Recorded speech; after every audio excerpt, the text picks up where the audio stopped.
on sait, les enfants de Beng, là, quand tu leur parles dans une langue en général, surtout s'ils vont à l'école, ça j'en suis sûre, ils vont vous répondre dans la langue officielle du pays. Donc il est important, moi je dis, de fixer des règles.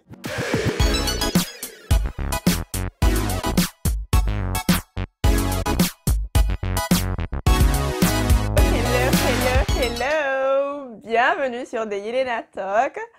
On se retrouve aujourd'hui pour un nouvel épisode et aujourd'hui on retourne aux sources. Aujourd'hui j'ai envie de parler de mon identité culturelle, j'ai envie de parler d'un sujet qui me touche personnellement. On va parler des langues maternelles et surtout de leur transmission du parent à l'enfant et spécialement pour les parents qui ne vivent pas dans leur pays d'origine, les parents qui vivent à l'étranger, les gens qui sont en bang quoi. Donc aujourd'hui, j'ai voulu aborder ce sujet parce que sur les réseaux sociaux, il m'arrive de partager des moments un peu intimes avec ma fille et celle-là me répond quelquefois dans ma langue maternelle et je reçois toujours, mais systématiquement, des messages d'amis qui me disent « Oh, waouh, c'est super, ta fille, elle comprend Poulard, ta fille, elle parle Poulard. » Et je me suis dit « Oui, c'est sa langue maternelle.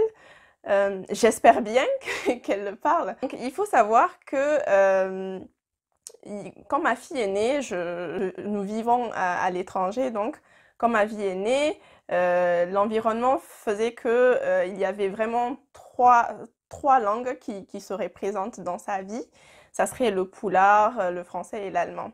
Je me suis dit, les deux autres langues, elle peut vraiment les apprendre, que ce soit à l'école, il y a tellement de sources, il y a tellement de moyens d'apprendre les autres langues. Le français, elle peut l'apprendre sur Internet. Pour le poulard, c'est beaucoup plus difficile. Je me suis dit, cette langue-là, c'est mon rôle. C'est vraiment c'est à moi, aux parents, de transmettre cela. C'est son héritage et c'est tout à fait normal.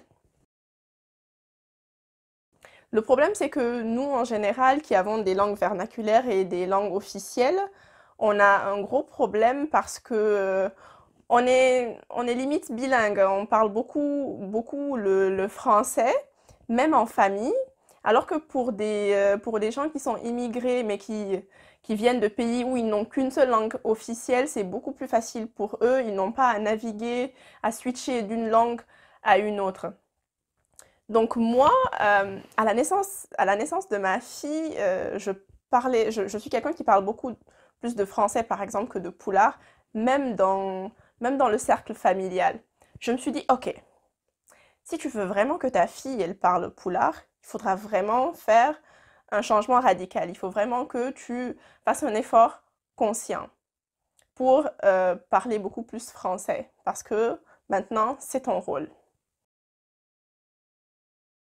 Ce qui m'a motivée et continue aujourd'hui à me motiver à faire des efforts, un effort conscient concernant la langue maternelle, c'est de me dire que si je n'apprends pas à mon enfant sa langue maternelle, eh bien, ça s'arrêtera à moi en fait. Si elle ne maîtrise pas sa langue maternelle, elle ne sera pas en mesure à son tour à apprendre à ses enfants ou à sa famille sa langue maternelle. Ça sera quelque chose auquel elle ne pourra pas s'identifier, ça ne sera pas un automatisme, donc ça sera mort.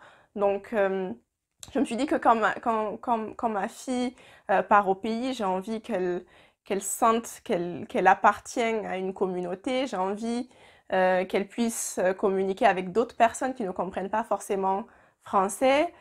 La langue, c'est quand même un vecteur culturel très fort.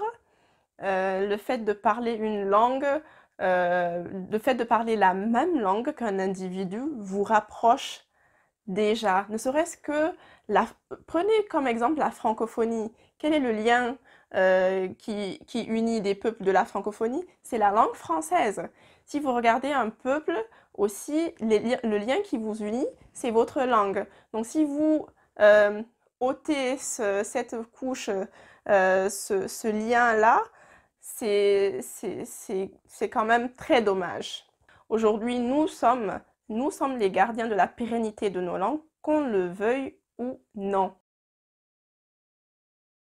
Alors certaines personnes en sont conscientes, mais elles ont quand même peur, elles sont frileuses, certaines personnes se disent mais si je favorise un peu trop ma langue maternelle, peut-être que si l'enfant est très jeune, il aura des difficultés, des retards de langage, ou il aura peut-être des lacunes à l'école.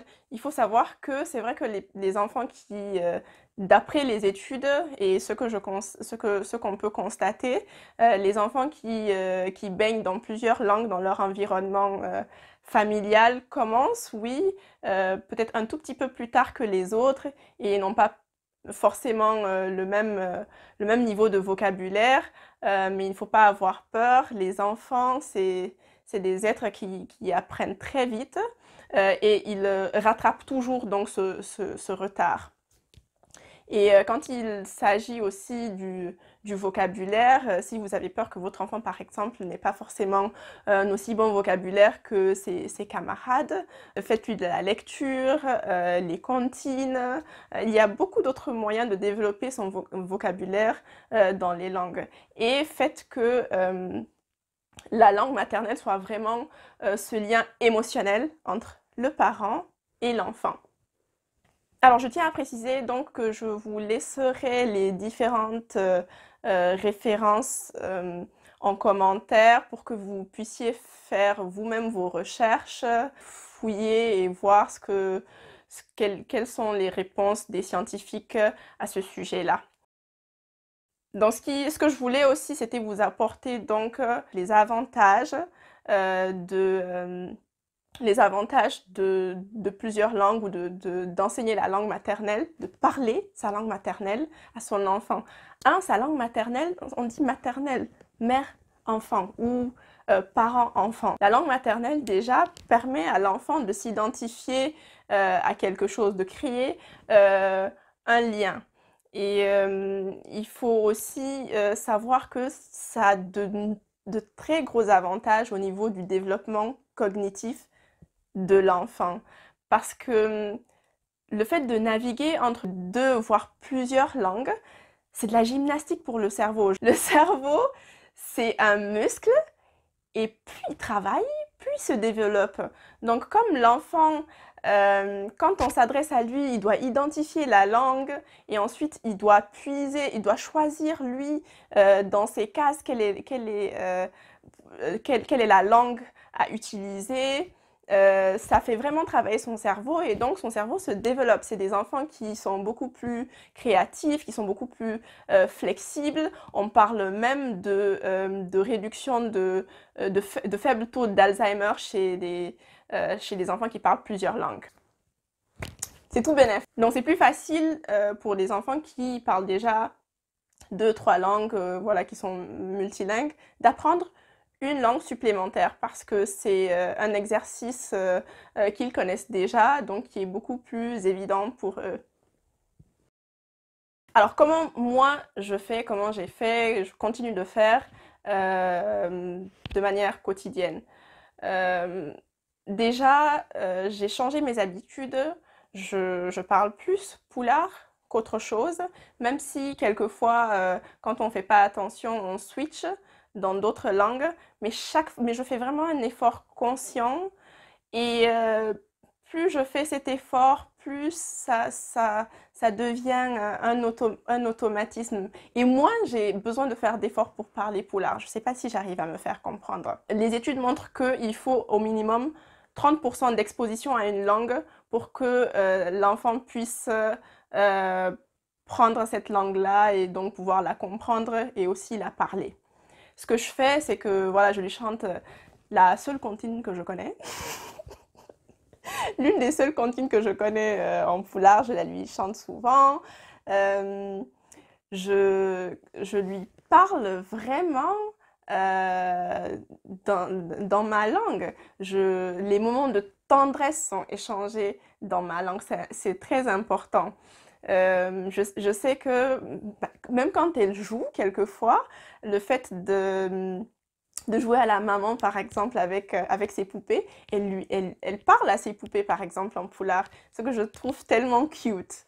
Ce que je fais aussi, c'est que quand on interagit et que je vois que elle veut me parler dans ma langue maternelle, dans notre langue maternelle, mais qu'il lui manque un vocabulaire, je lui suggère donc ce qu'elle doit dire et je lui demande de répéter tout simplement.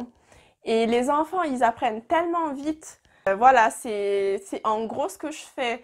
Cet effort, c'est un effort de tous les jours. Moi, ce que je peux vous dire, c'est vraiment de vous donner les moyens. C'est pas parce que vous vivez à l'étranger ou que vous vivez pas dans votre pays que c'est trop tard. Votre enfant, il parlera pas sa langue maternelle.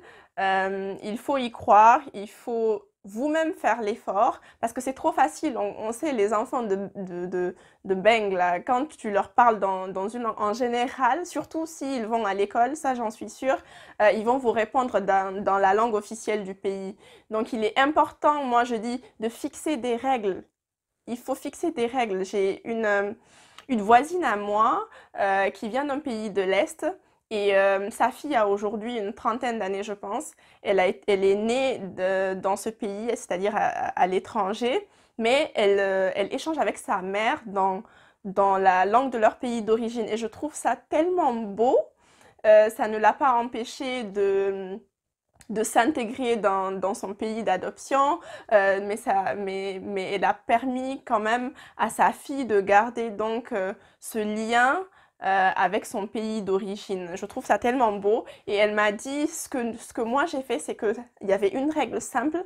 À la maison, on parle la langue maternelle. C'est aussi simple que ça. Et je pense que c'est là qu'il y a un gros problème dans certains pays d'Afrique. On a tendance peut-être à se dire que si on parle notre langue maternelle à la maison, ça veut dire qu'on n'est pas intégré, ce qui est faux. On peut être très bien intégré, mais considérer notre cocon familial comme notre dernier rempart pour préserver en fait notre origine, pour préserver notre lien avec notre héritage. Et pour moi, c'est vraiment quelque chose qui me tenait à cœur. Et ce qu'il faut pas oublier aussi, c'est que les enfants, ils apprennent tellement vite. Les enfants apprennent extrêmement vite. Il faut pas avoir peur. Les enfants, je pense que si je ne me trompe, le cerveau de l'enfant apprend 2 fois plus vite que celui de l'adulte. C'est fou, mais il faut leur faire confiance. Il faut créer un cadre qui va favoriser l'apprentissage et pour ne pas négliger les autres langues, continuer quand même à avoir voilà, lecture, d'autres moyens en fait d'apprentissage pour pas qu'il y ait des lacunes à l'école ou ce genre de choses. Donc c'est ce que j'avais envie de partager avec vous aujourd'hui. J'espère que ça éclairera certaines personnes, ça vous permettra peut-être de vous-même d'aller faire d'autres recherches, de créer un cadre favorable. Donc, je vous dis merci pour votre attention et à la prochaine pour un nouvel épisode.